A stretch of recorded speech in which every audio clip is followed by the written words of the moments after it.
Hi. Today we're going to talk about energy. We all want more energy. If it is just the energy to go for a jog, an energy to get the dishes done, energy of all sorts. And so, as scientists, we kind of break it down into two types of energy. We have potential energy and kinetic energy. So potential, or stored energy, is easiest described by thinking about a ball, right? When I was a kid, I played softball for the high school team. Man, I had so much energy. When school let out, I was running, jumping, skipping, hopping, grabbing the softball, throwing it, tons and tons of energy. And now, as an older middle-aged lady, I come home from work and school, and I'm just like, oh, I need some energy, right? And I think, well, how can I get this energy? And I think, ooh, sugar. Sugar helps.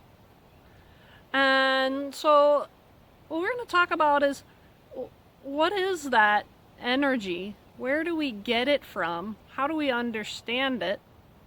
And so first, the understand it part is to understand the difference between potential and kinetic.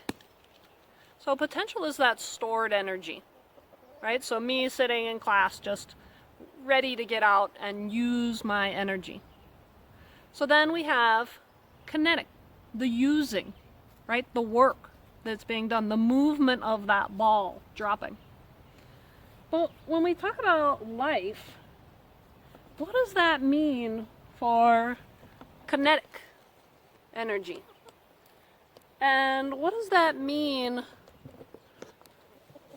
for stored or potential energy?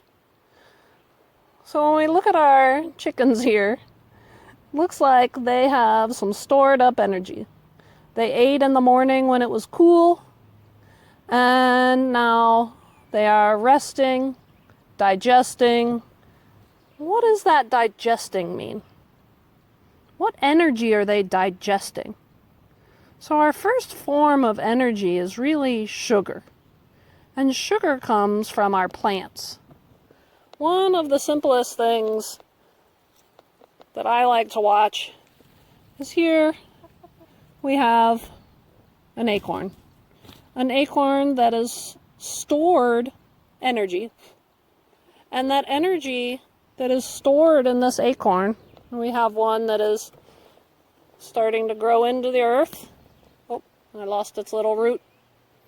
And that stored energy is stored in the form of carbon that is stuck together into long chains. And that is potential chemical energy. And we love this potential chemical energy. We call it sugar. We call it fat. Call it oil. And originally it all comes from the sun.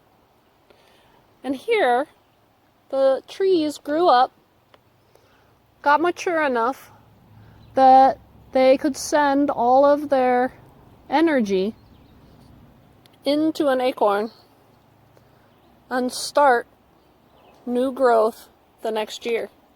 Here is a little tree that is starting to grow. And if we start to dig it out and we look at how this energy that was stored in our acorn is growing,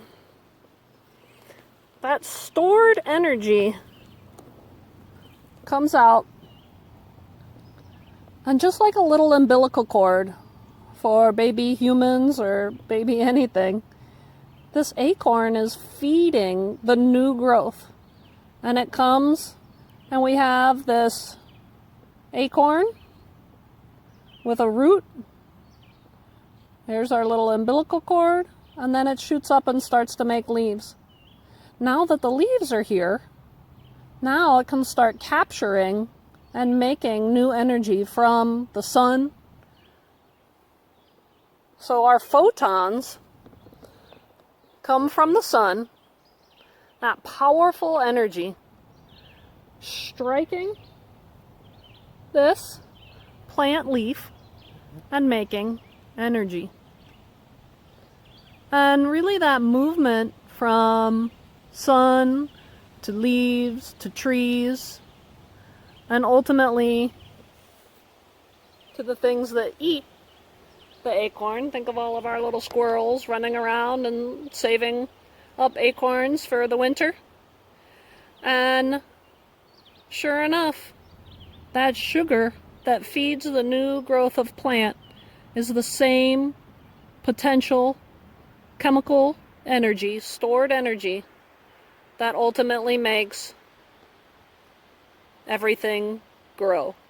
We eat this, and little chipmunks eat this, and squirrels, and then they can grow and utilize that energy